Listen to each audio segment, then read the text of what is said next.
Okay, Mr. Wood, Mr. Wilson, and Mr. Smedberg, sit tight. You're getting the question after this one. We're going a little bit out of order based on the way that the question's been constructed. So instead, we're going to be turning back to this table, Mr. Fannin, Ms. Davis, and Mr. Chapman. And our topic now will be the budget. And the question posed to the three of you is, for what sort of projects are you in favor of floating more bonds and increasing the city's debt? Mr. Chapman?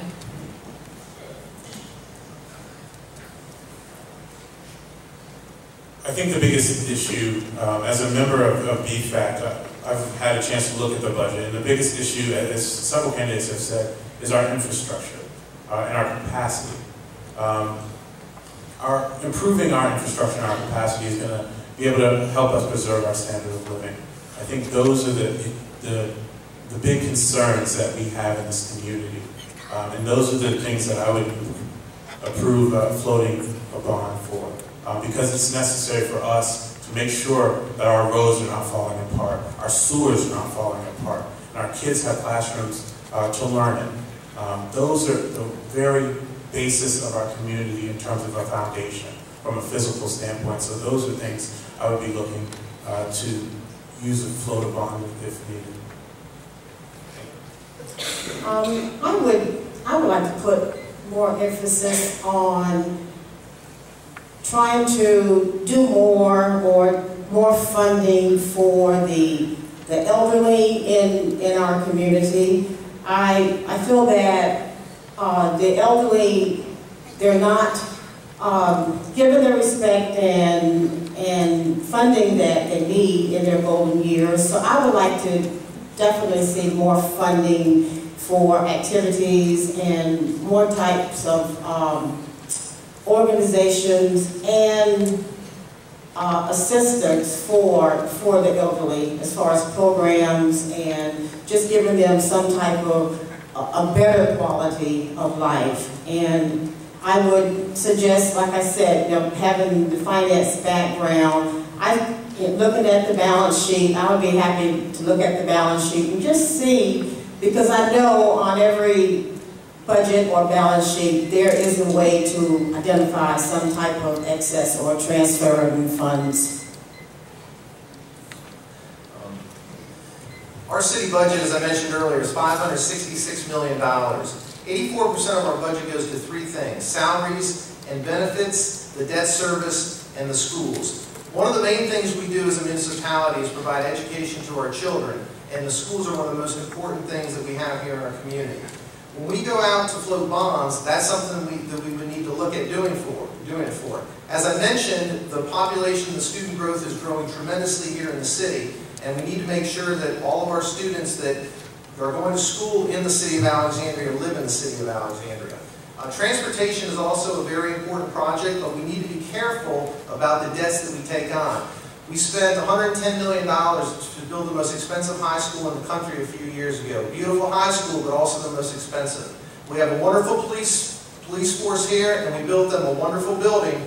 They deserve it, but it was a very expensive building. So we don't need to build the Taj Mahal of everything that we do here in Alexandria, and we need to respect you, the taxpayer, I recently got an email from a citizen here on the West End who said, "I've lived in my house for 10 years and now you charge me $6,000 a year to live in my house that I bought for $40,000. Thank you. Okay, now for Mr. Wood, Mr. Wilson, and Mr. Smedberg. And this is where I again remind you that if there's any editorial tone to these questions, my colleagues from the Patch and Washington Post, you know I'm just the television girl here. Just here because I have the loudest voice. So these are the questions that have been posed by the organizers. And this one deals with the Beauregard Small Area Plan document. And the organizers say that in that plan, the sorely needed fire department west of 395 is listed as a developer contribution. But they say providing fire and EMS is generally viewed as a responsibility of local governments. The question to you: should such essential services become bargaining chips in exchange for increased density when negotiating with developers? If so, what other services besides fire and EMS should also be on the table? Mr. Smedberg. I think they should. In addition, this was a very complex plan, as we know. This is a new opportunity for us. And this is something that we heard from you all, that you wanted, and that we needed. I mean, it was pretty obvious we needed the station on this side of the city to reduce our response rates. We heard from you all that you wanted us to explore other options and work with developers to get the things that are a basis of the good community services, and this is one of them. The additional open space that Del mentioned, this fire station, the infrastructure improvements. There's a whole laundry list of things that I think, moving forward, that we are going to pursue, and not just affordable housing, which has historically been what we have supported. It is going to be a wide-ranging thing, and I think it's going to be done in by neighborhood and by development to see, where the needs are. During my previous tenure on City Council, JBG just purchased from Mark Winkler the property that largely comprises the Burgard Smile Area Plan. They were prepared to go forward with a by-right plan, which basically would have resulted in thousands of townhouses and no infrastructure for the city. No public safety infrastructure, no transportation infrastructure, no 40-plus acres of open space. I pushed very hard to start the Burgard planning process so we could get ahead of it. We have a choice. And the reality is development is going to happen in our city. And the question is, do we want to throw our hands up and say no, or do we want to roll our sleeves up and try to shape this development to improve our quality of life? And so I do support working with the development community when development activity is happening to ensure that we shape it to improve our quality of life. And in this case, we did get 40-plus acres of new open space. We did get a public safety infrastructure which is badly needed. We did get property to support the Corridor C transit, the first new transit here in the West End in many, many decades. And I do support that plan, and I do support that concept of working with developers to get gains for the community. Well, I certainly support asking the developers to contribute to the community in which they become a part or are going to improve. But let me tell you something. This is, like Sports Illustrated, this is a sign of the apocalypse. Up through 2000, we were pay-as-you-go in this city.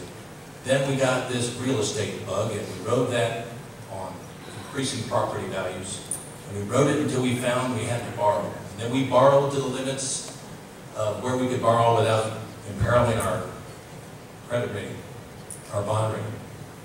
And when we're at the point of depending on developers, in fact, selling off our open space, selling our historical presence, and requiring proffers from the developers as the last best measure to get what we need as citizens, then it means we haven't invested in the infrastructure.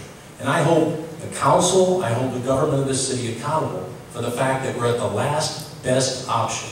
By all means, I say yes, but it's the last best option. Thank you all very much. And now the way that we're going to pose this next question regarding BRAC is we're going to break it down into those members of the debate panel who were not sitting on the City Council at the time of the BRAC 133 site selection.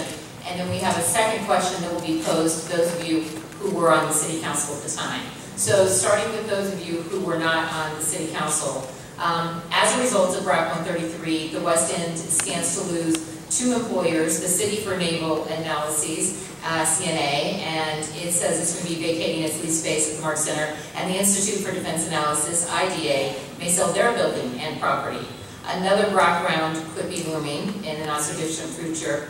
So the question to you all, should the Army or DoD express interest in expanding their current installation at the Mark Center, how would you respond? Starting with you, Mr. Chapman.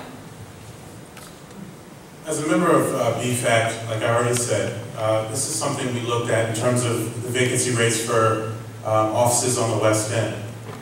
With DoD expanding, we wouldn't increase the revenue we bring into the city through business tax. One of the biggest things we need to do is explore how much more economic development we can, small businesses and office businesses and the like, that we can bring to the West End to increase the revenue that we bring into the city.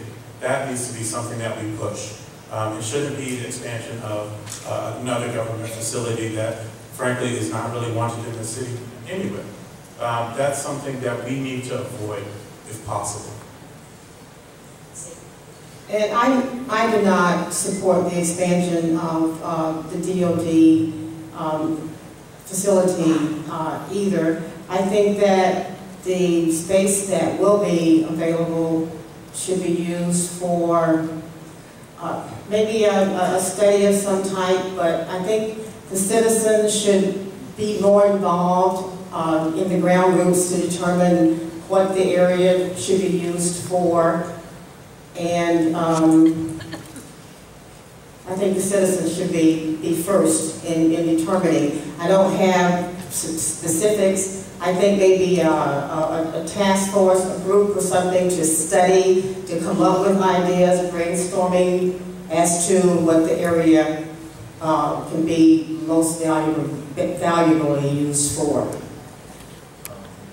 One of the things about leadership is you need to say what you want, when you want, and how you want it.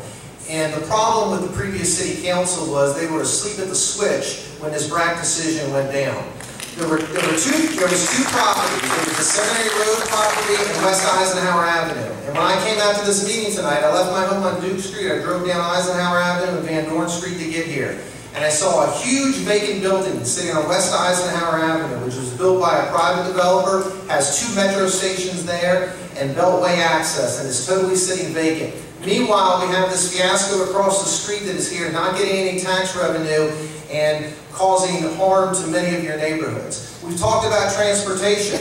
2 of the members of the city council were transportation professionals when that decision was made. And we need to make good decisions here in the city of Alexandria, and there's no reason that building should be here in your neighborhood. It was due to a lack of leadership from the previous city council.